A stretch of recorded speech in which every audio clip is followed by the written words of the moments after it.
Hello everybody, welcome to divinely guided 7777। कैसे हैं आप सब लोग। मैं आ गई हूँ एक और फ्रेश रीडिंग के साथ। और आज की रीडिंग में जनाब मैं ये चेक करूँगी कि current energies of your person क्या सोच रहे हैं वो भी, क्योंकि अभी मैंने थोड़ी देर पहले रीडिंग अपलोड की है कि why are you missing this person so much, जिसमें बिल्कुल क्लियरली नज़र आ रहा है। तो लेट्स सी। और बट ये बिल्कुल भी नहीं है कि ये बिल्कुल सिंक्रनाइज्ड रीडिंग है और उसी के बाद का फ़ौरन पार्ट 2 है। नहीं भाई, बिल्कुल ऐसी बात नहीं है। ये हो सकता है बिल्कुल उसके ऑपोजिट निकले, और हो सकता है उससे मिलती जुलती भी निकले। तो आपने वही मैसेज लेना है कि जो आपको अपनी सिचुएशन से मैच करता हुआ लगे, ठीक है। तो it will be more like कि उनकी एनर्जी और उनकी थॉट्स क्या हैं। मैं ज़्यादातर ये चेक करूँगी कि उनकी एनर्जी क्या आ रही है और उनकी थॉट्स क्या आ रही हैं, ठीक है। टाइमलेस होगी, जनरल होगी, कलेक्टिव होगी। जब कभी भी आपकी नज़र से गुजरेगी आपका उस वक्त का मैसेज होगा। मैसेज आपने वही लेना है जो लगे आपको अपनी सिचुएशन से मैच करता हुआ। टैरो में ये मैसेजेस आए हैं, सब आपने अपने ऊपर इम्पोज नहीं करने और इनकी बेसिस पर आपने कोई भी फाइनल डिसीजन नहीं बनाना। आपने अपनी प्राइवेट रीडिंग करवानी है। डिस्क्रिप्शन बॉक्स में मेरा नंबर मौजूद है, साथ ही में सेकंड चैनल का लिंक मौजूद है। दोनों ही चैनल्स पर रीडिंग लेने के लिए मेरा कॉन्टैक्ट नंबर एक ही है। So without any further delay let's see के उनकी करंट एनर्जीज, उनकी करंट थॉट्स, क्या चल रहा है आपके पर्सन के माइंड में, किस तरह की एनर्जी है उनकी। Please guide me. Current energies and current thoughts, give me more messages, give me all messages. The thinking women, you are thinking a lot. वही बात आ रही है या नहीं आ रही? क्या चल रहा है? 7 चक्रा, ओ माय गॉड। फर्स्ट चक्रा, ओ ओ ओ, यानी कि सिक्योरिटी और अकल, इनसिक्योरिटी और अकल।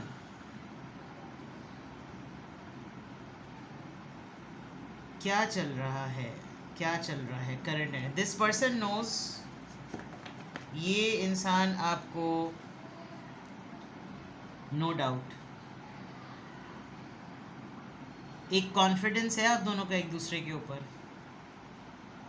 लिटरली कॉन्फिडेंस है कि ये इंसान ये सोच रहा है, इस इंसान की ये एनर्जी आ रही है कि आप क्या सोच रहे हैं।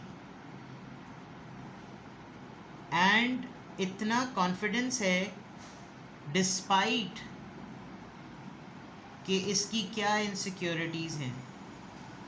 उसको अच्छी तरीके से पता है कि मैं इसके पाँव के नीचे से ज़मीन निकालने में आज भी कामयाब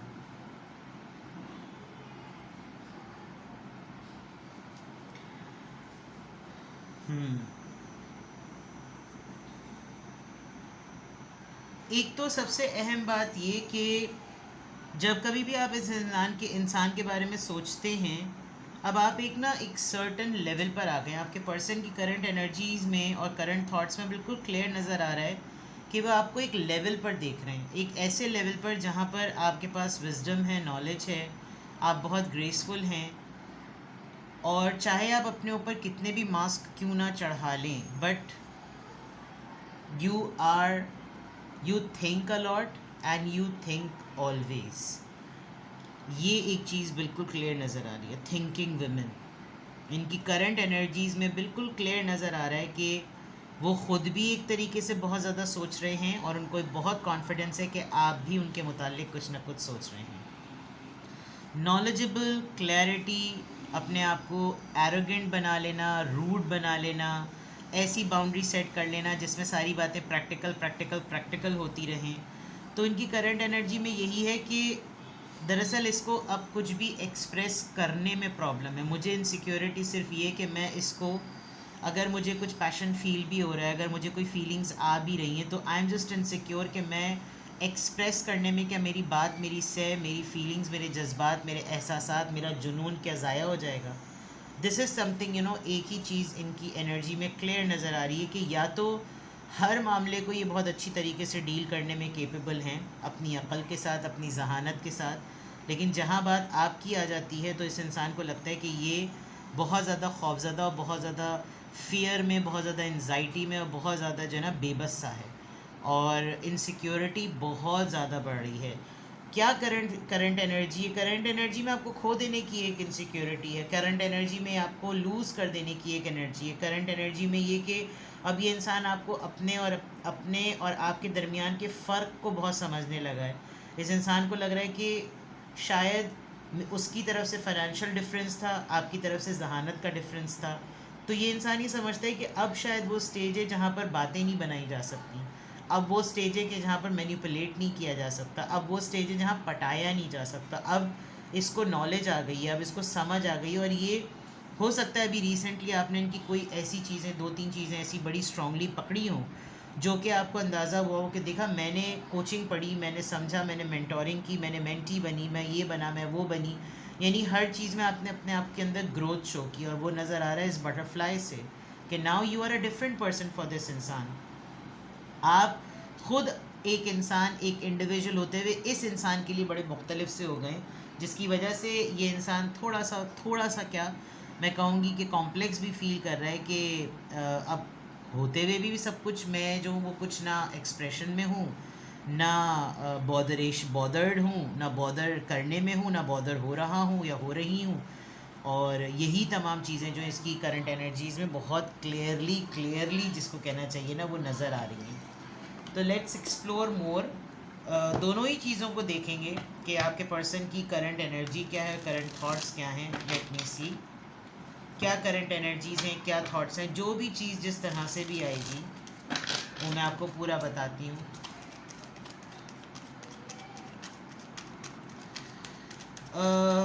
एक चीज़ जो बहुत कॉमन नज़र आ रही है आपके पर्सन की एनर्जी में, उसकी थॉट्स में, आप अपनी जगह इस इंसान को सोच रहे हैं, ये इंसान अपनी जगह आपको सोच रहा है। आप दोनों के दरमियान जो एक दीवार सी खड़ी हुई है वो प्रैक्टिकलिटी की है, ठीक है। बहुत ज़्यादा प्रैक्टिकल बातें करना, अब उस तरह की सॉफ्ट बात ना करना जो ये इंसान अपनी एनर्जी में एक्सप्रेस कर सकता है। Let's see more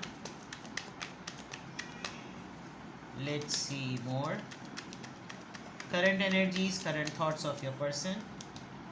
The hangman, oh my god, can you believe it, मैंने जो थोड़ी देर पहले आपकी रीडिंग की उसमें भी hangman ही था। चीज़ें पॉज पर हैं पाइसीस, क्या चीज़ें रुकी हुई हैं ज़रा ये बताइए। फेड अप है ये इंसान। The world, distance, 7 of cups, overwhelmed, S of swords, decision की क्लैरिटी, 2 ऑफ वॉन्ड्स, पेंडिंग में डाला, waiting for the right time, waiting for the right choice, waiting. Long distance नज़र आ रहा है जनाब, बहुत शिद्दत से लॉन्ग डिस्टेंस नज़र आ रहा है। इस इंसान के हाथ में सब कुछ है बट दिस इंसान is helpless. 5 of wands, this person is fighting with his और हर ओन फैमिली। अपनों ही से इसकी जंग चल रही है, अपनों ही के लिए जंग चल रही है, अपनों ही से अपनों ही के लिए लड़ रहा है और अपनों से ही लड़ रहा है, ठीक है। Current energies, Pisces, Libra, Cancer, Scorpio, Pisces, Libra, Gemini, Aquarius, Aries, Leo, Sagittarius, Aries, Leo, Sagittarius. Current energies और करंट थॉट्स, एक तो ये कि अपने और आपके दरमियान की दूरी को, फासले को, जो कि हर तरह का फासला हो सकता है, कैसे ख़त्म करे। ये इंसान चाहे भी कि ये कोई फ़ैसला कर ले तो इतना ज़्यादा ओवरवेल्म्ड है, इतनी सारी सामने ज़िंदगी के झमेले झपेटे हैं कि समझ नहीं पड़ती इसको कि क्या किस चॉइस की तरफ जाए। और सबसे इजी टारगेट और वीक टारगेट इसको ये लगता है कि आपको साइड पे लगा दे, और लगा भी देता है। अब उसमें बहुत सारी नेगेटिविटी, बहुत सारे ऐसे लोग जो अच्छे वेल विशर्स नहीं हैं, दुश्मन भी हैं, नेगेटिव भी हैं, हसद भी करते हैं, हर तरह के, उनसे फ़ाइट करना इतना ज़्यादा इम्पॉर्टेंट है कि अपने मेंटल पीस के लिए, कि ये इंसान फेडअप हो गया है ना, बोझल बेजार सा साफ नज़र आ रहा है विद द हैंगमैन।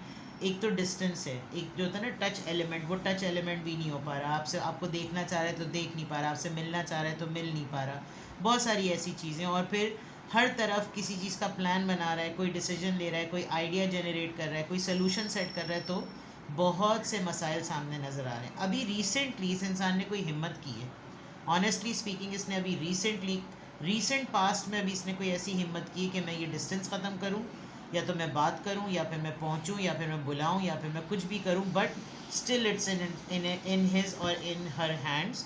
और सबसे बड़ा प्रॉब्लम ये कि ये जैसे ही इस तरफ की तरफ थोड़ा सा प्रोवोक होता है, ये जैसे ही इस तरफ थोड़ा सा मोटिवेट होता है कि मैं थोड़ा सा अपनी ज़िंदगी की तरफ इस तरह हूँ, इसके आपस के लोग, करीब के लोग, फैमिली के लोग, क्लोज बंस, कज़न, सिबलिंग्स जो भी हैं, फैमिली जो भी है, वो सब इतने फड्डे करना शुरू कर देते हैं कि ये उस तरफ जा ही नहीं पाता जिस तरीके से ये आपको सोच रहा है या अपनी एनर्जी फील कर रहा है।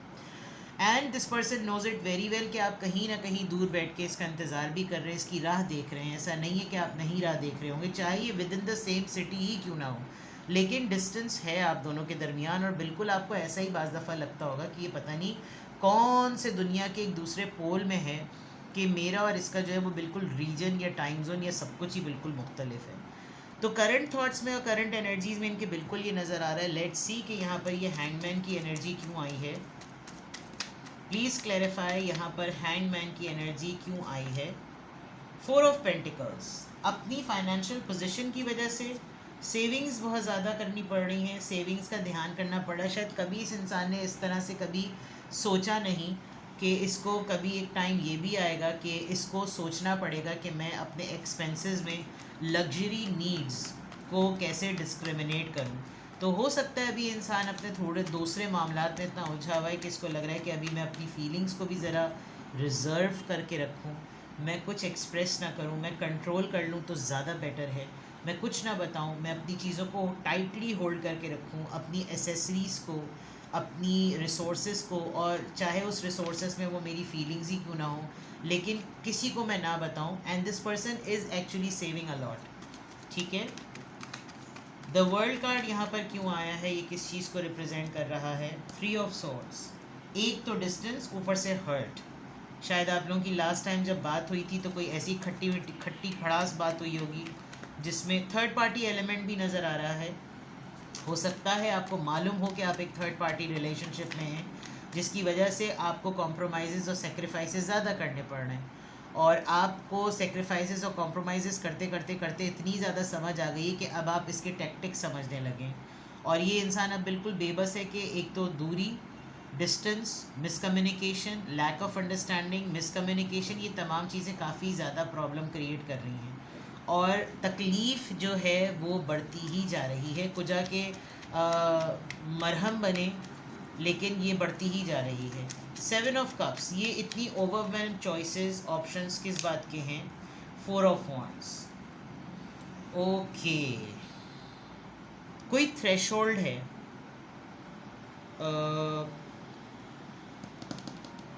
से कहते ना बस अब जो है ना वो अब कुछ नहीं किया जा सकता, अब हाथ से बात निकलने वाली। शायद इसीलिए इस इंसान ने भी रिसेंटली कुछ डिसाइड किया है, या तो आपने इसको क्लियरली कम्युनिकेट किया है कि भाई अब तो कुछ नहीं हो सकता, इसलिए तुम अपनी राह देखो, मैं अपनी राह देखूं, और हम फाइनली एक दूसरे से ये बात बोल दें कि अब नहीं हो सकता। शायद वर्ड टू वर्ड आपने ऐसा ना कहा हो, लेकिन ये जो मेच्योरिटी आपके अंदर आई हो, ये जो 7 चाक्रा आपका वीकेंड हुआ है, शायद अब आप अपनी बॉडी लैंग्वेज से और बातों से ये बावर करा देते हैं, ये शो कर देते हैं कि now we are no more for each other, so let's move on. क्योंकि जहाँ तक कमिटमेंट की बात है, तो अगर कमिटमेंट के लिए कमिटमेंट का प्रायोरिटी नंबर सबसे लास्ट आएगा 1 से लेकर 7 के स्केल में, तो फिर उसकी कोई वैल्यू नहीं है। तो ऐसी चीज़ जो है ना वो ओवरवेलम कर रही है कि नियतन ये इंसान ये नहीं चाहता, रिग्रेट मोड में है या फिर हेस्ट मोड में है। किस चीज़ का डिसीजन है। 10 ऑफ सोर्ड्स और 9 of wands. This person think कि ये धोखे में है, इसको धोखा मिल गया है, इसको बहुत ज़्यादा बैक स्टैबिंग हो गई है, इसका ट्रस्ट टूट गया है, और आप इसके बारे में इस तरह सोच रहे हैं। ये नहीं चाहता कि आप इसके बारे में ऐसा सोचें। देखिए कैसी रोशनी निकल रही है, चर्च और गुंबद, मस्जिद के गुंबद और चर्च के टॉम दोनों की तरफ से रोशनी निकल रही है, और वक्त का घंटा बज रहा है। With the 9 of wands, it's like डटा हुआ है ये इंसान किसी एक चीज़ को लेकर, बट जो डटा हुआ है वो मेरे ख्याल से वो एक फ़ैसला ही है, लेकिन जो चीज़ परेशान कर रही है वो ये कि ये बातें बिगड़ कैसी गई, ये धोखा हो कैसे गया, ये चीज़ नॉर्मल होने से ज़्यादा दुश्मनी में बदल कैसे गई, ये मिठास से ज़्यादा कड़वाहट में आ क्यों गई। किसी ने इस इंसान को अभी रिसेंटली काफ़ी ठीक ठाक परेशान किया है, और इतना परेशान किया है कि बिल्कुल last nail in the coffin वाली बात कि बस शायद यही होना बाकी था, जिसकी वजह से अब ये इंसान जो फैसला कर लिया है ना इसने, वो फैसला इसका मुमकिन होना, पूरा होना भी एक बहुत बड़ी डिफ़िकल्टी लग रहा है। ये टू ऑफ वॉन्ट्स, इतनी pending, waiting, delay, tactic energy किस चीज़ की है? Page of cups. माजरत करने में, अप्रोच करने में, कुछ ऑफ़र करने में, रिस्पॉन्स दिखाने में, मनाने में, बुलाने में, सेटल करने में इस इंसान ने इतना टाइम लगा दिया है कि अब तीर कमान से निकल गया। और आप देखिए पीछे से जेट जो है वो जा रहा है। अब टाटा बाय बाय वाली सिचुएशन हो गई है और ये इंसान काफ़ी लोडेड है। 5 ऑफ वॉन्ड्स यहाँ पर क्यों आया है? 5 ऑफ वॉन्ड्स यहाँ पर क्यों आया है? 6 ऑफ पेंटिकल्स। जो बात मैंने पहले कही थी कि ये इंसान जब कभी भी अपने लिए कुछ करने का सोचता है, सारे के सारे लग पड़ जाते हैं। प्रॉब्लम है कि ये इंसान आपको वो दे नहीं सकता जो एक्चुअली आप डिज़र्व करते हैं, या जो एक्चुअली आपको मिलना चाहिए है। ये वाली बात कहूँ तो गलत नहीं होगा। हमेशा आप ही का हिस्सा इसको लेकर किसी और को देना पड़ता है। अब वो तवज्जो हो, वो कंपनी हो, वो रिश्ता हो, वो कमिटमेंट हो। तो जिसकी वजह से इसको ये हो रहा है कि बारी ही नहीं आ रही। ये इंसान मुस्तकिल अपनी थॉट्स में ये सोच रहा है कि मेरा टाइम ही नहीं आ रहा, मैं अपने लिए कुछ कर ही नहीं पा रहा, मैं अपने लिए कुछ सोच ही नहीं पा रहा। और दूरी जो है वो बढ़ती जा रही है। और अब हम इतने प्रैक्टिकल हो गए हैं कि वो भी मुझे बिल्कुल प्रैक्टिकल जवाबात उसकी तरफ से मिलते हैं और मेरी तरफ से बिल्कुल प्रैक्टिकल ऑप्शंस आते हैं कि वो जो एक नरमी थी रिश्ते में, वो जो एक शगुफ्तगी थी, वो जो एक शाइस्तगी थी, वो जो एक मुलायम सा एक एलिमेंट था, वो जो सॉफ्टनेस थी रिश्ते के अंदर, वो अब कहीं बची नहीं है। और थर्ड पार्टी होते हुए करूँ तो क्या करूँ, किस तरह समझाऊँ, क्या करूँ, बहुत ही ज़्यादा जिसे कहना चाहिए ना बेबसी, अगर मैं कहूँ तो बेबसी is the right word for this reading. तो आपके पर्सन की करंट थॉट्स क्या हैं, आपके पर्सन की करंट एनर्जीज़ क्या हैं, ये बिल्कुल क्लियर नज़र आ रहा है। कुछ भी आपसे रेजोनेट करे, किसी भी पॉइंट पे आपको लगे कि ओके फ़ाइन, ये हालात और मामलात हैं, तो फिर मैं किस सिचुएशन में जाऊँ, मैं किस एज तक पहुँचूँ, मैं किस नहज तक पहुँचूँ। अगर आपको कोई क्लैरिटी चाहिए तो डिस्क्रिप्शन बॉक्स में मेरा नंबर मौजूद है। Get your reading done and take very best care. Bye bye.